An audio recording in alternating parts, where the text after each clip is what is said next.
Olá e seja bem-vindo a mais um novo módulo, então, agora sobre o gerenciamento de riscos. Estamos entrando no nosso capítulo 11 do Guia PMBOK, sexta edição, e vamos falar sobre o que são riscos, qual a importância dos riscos, né? Você já deve ter alguma ideia aí.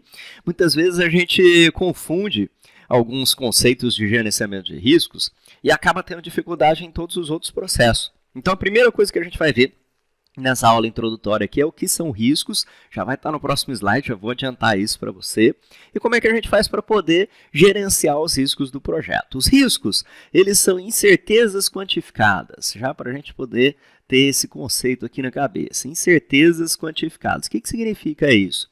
Significa que é algo, quantificadas, significa que é algo que pode acontecer, pode não acontecer, ou seja, tem uma incerteza, então pode chover amanhã, pode não chover amanhã, mas quantificada, que significa que tem um impacto sobre o projeto, porque se não tiver nenhum impacto sobre o projeto, não é um risco, é apenas uma incerteza. Então, esse segundo aspecto aqui de ser quantificado é muito importante.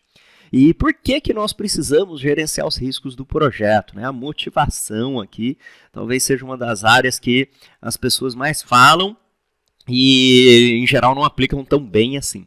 A motivação é porque se a gente não se preparar para os riscos, o que vai acontecer? A gente vai ficar o tempo inteiro apagando o incêndio no projeto. Então, eu vou chegar lá e aí não vai ter sobressalente, eu vou ter alguma modificação no meu projeto, não vou estar preparado para aquilo. Enfim, várias coisas que vão acontecer, ou que podem acontecer, na verdade, não vão acontecer, mas podem acontecer. É muito comum ter desvios de rota, a gente tem mudanças do nosso projeto e a gente precisa estar preparado para isso.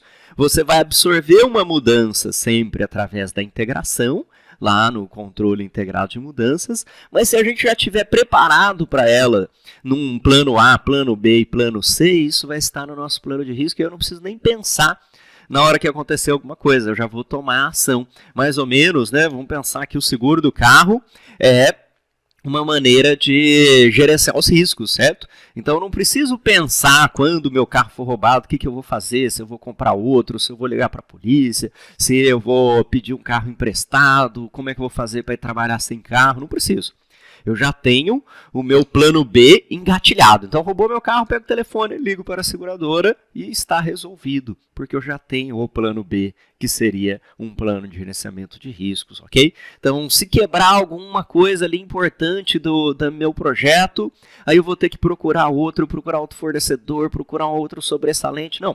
Eu já tenho um sobressalente, eu já tenho mais de um fornecedor desenvolvido, aí eu reduzo os riscos do projeto. E quanto mais eu conseguir reduzir os riscos do meu projeto, maior a chance de eu conseguir completar ele com sucesso. Isso é que é a coisa bacana do gerenciamento de risco. Mas então, afinal, o que é risco ou o que são riscos? É um evento incerto, que pode ocorrer ou não ocorrer, Então, em casos de ocorrência, ele pode trazer um resultado positivo ou negativo para os objetivos do projeto. Isso aqui é muito importante. Então, a gente tem riscos que são ameaças negativos, que sempre que a gente pensa em risco, a gente pensa no negativo ali, Pode dar problema, pode ter atraso, enfim. Mas a gente também tem oportunidades que precisam ser consideradas e exploradas. Então, eu tenho a oportunidade de fazer uma aquisição junto com outro projeto e conseguir um desconto por volume de compras. Eu tenho uma oportunidade de que o maior especialista da minha empresa, ele vai estar alguns meses aqui em São Paulo, e ele fica baseado lá nos Estados Unidos, então como ele vai estar aqui em São Paulo, eu posso usar umas horas dele no meu projeto, é uma oportunidade que eu posso aproveitar. Eu posso saber de algo que vai ser aprovado, pode ser aprovado ou não ser aprovado, e tomar uma ação em relação àquilo também. De modo, então, que no nosso projeto a gente deve considerar as duas coisas, tanto risco positivo quanto risco negativo. Mas muito atenção para os elementos do risco. Então, o risco, ele é incerto, ok? Então, se você tiver algo que é certeza que vai acontecer, não é risco. Ele pode ou não acontecer. Ok? Pode ou não acontecer. Ele é sempre futuro, então não tem risco passado, porque aí eu já sei o resultado, Então eu não posso pensar, eu tenho risco de que na semana passada o João pudesse faltar na escola. Não. Ou ele faltou ou ele não faltou, já aconteceu o negócio. Então é sempre futuro aqui, incerto, Então também, se eu tiver certeza, eu tenho certeza de que eu vou precisar pagar o imposto de renda lá no último dia de abril. Isso é uma certeza, não é um risco. É aquela data lá, não vai mudar. O que é uma incerteza é pode chover durante o mês de fundação do projeto. A gente pode não conseguir ter toda a equipe mobilizada até 2 de março. A gente pode não receber a entrega do fornecedor dia 15 de setembro. Então essas são coisas futuras e incertas. Pode acontecer, pode não acontecer.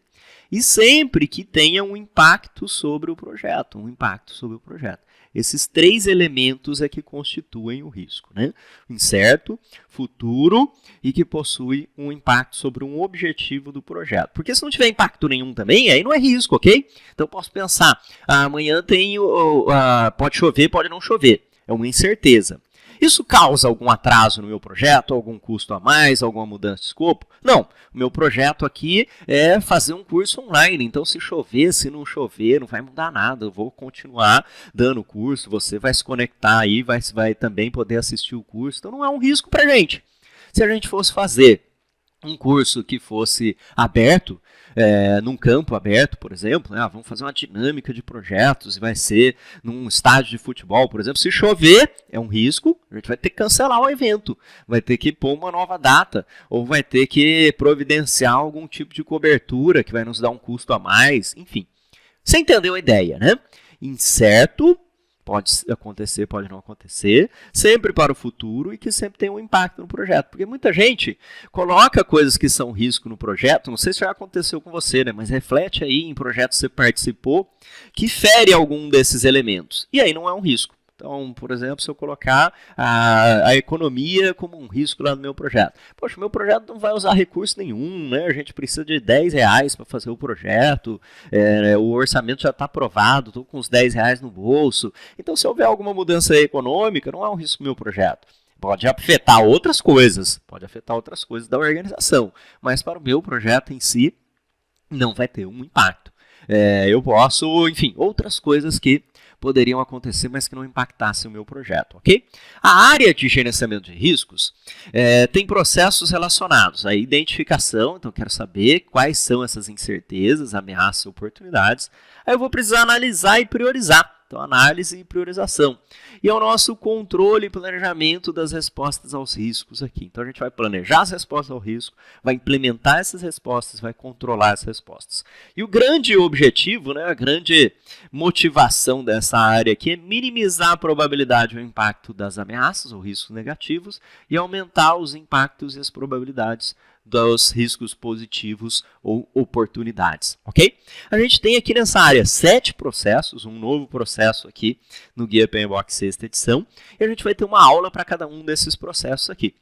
No planejar, você já deve imaginar, né? A gente vai criar diretrizes, orientações e explicar o que vai rolar em todos os outros processos aqui. Na identificação, a gente quer ter a maior lista possível de riscos, uma longa lista de riscos identificados. Vou falar disso para você lá. Aí a gente vai fazer uma priorização mais rápida, que é a análise qualitativa, onde eu vou utilizar elementos qualitativos, alto, médio, baixo, por exemplo, para poder classificar o impacto e a probabilidade dos riscos e aí decidir se eu preciso fazer uma análise mais aprofundada ou não. Se eu precisar de uma análise mais aprofundada, eu vou fazer uma análise numérica, que é a análise quantitativa dos riscos. É uma análise numérica que envolve simulações. Agora, eu não quero alto, médio ou baixo. Eu quero saber que a chance de acidente de trabalho é 72% e que, se ele ocorrer, vai me custar R$115 mil.